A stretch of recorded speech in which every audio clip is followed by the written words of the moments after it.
વર્ષથી પાલેજમાં જૂના અને જાણીતા computer, laptop, CCTV camera service, printer repairing તેમજ નવા અને જૂના કોમ્પ્યુટર લે-વેચ કરનાર. એડમિશન ફોર્મ તેમજ તમામ સરકારી ફોર્મ ઓનલાઈન ભરી આપવામાં આવશે. કાશ્મીરના પહલગામમાં થયેલી આતંકવાદી ઘટનાને આમોદ કોંગ્રેસ વખોડી કાઢી મૃતકોને શ્રદ્ધાંજલિ અર્પણ કરી. સાથે સાથે પાકિસ્તાનને આકરો જવાબ આપવા માંગણી કરી. જમ્મુ કાશ્મીરના પહલગામમાં નિર્દોષ લોકો પર થયેલા આતંકી હુમલામાં મૃત્યુ પામેલા મૃતકોને આમોદ કોંગ્રેસ દ્વારા શ્રદ્ધાંજલિ અર્પણ કરવામાં આવી હતી. મીણબત્તી સળગાવી મૃતકોને શ્રદ્ધાંજલિ અપાઈ હતી.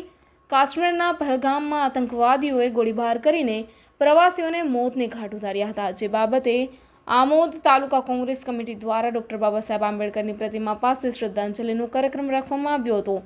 જેમાં આમોદ તાલુકા કોંગ્રેસ પ્રમુખ નરેન્દ્ર પટેલ ઉર્ફે કાજી, શહેરના કોંગ્રેસ પ્રમુખ મહેશ પટેલ, કોંગ્રેસી આગેવાન મહેબૂબ કાકુજી, જંબુસર વિધાનસભા યુથ કોંગ્રેસ પ્રમુખ કેતન મકવાણા, પાલિકાના પૂર્વ પ્રમુખ સાજીદ રાણા, ઉમેશ પંડ્યા, મુકેશ વસાવા સહિત તાલુકાના કોંગ્રેસી આગેવાનોએ ડોક્ટર બાબા સાહેબની પ્રતિમાને પુષ્પમાળા અર્પણ કરી હતી.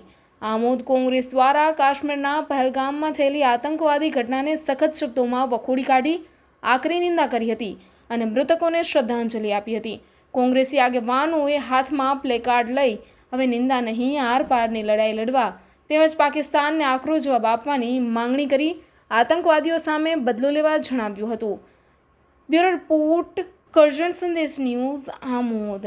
આવો જાણીએ નરેન્દ્ર પટેલ ઉર્ફે કાજી, પ્રમુખ આમોદ તાલુકા કોંગ્રેસના શું કહેવા માંગે છે.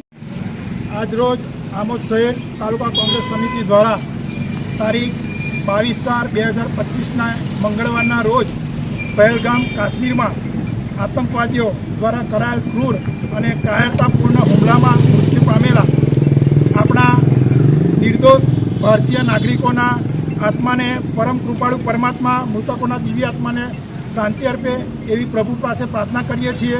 તેમજ એ હુમલામાં ઈજાગ્રસ્તો જલ્દી સાજા થાય તેવી પ્રભુના ચરણોમાં પ્રાર્થના કરીએ છીએ ને શ્રદ્ધા સુમન અર્પણ કરીએ છીએ. ગુજરાતના અગ્રીમ અખબારોમાં આપની કોઈ પણ પ્રકારની જાહેરાત આપવા માટે સંપર્ક કરો. જાહેરાત વ્યાજબી ભાવે પ્રસિદ્ધ કરી આપવામાં આવશે.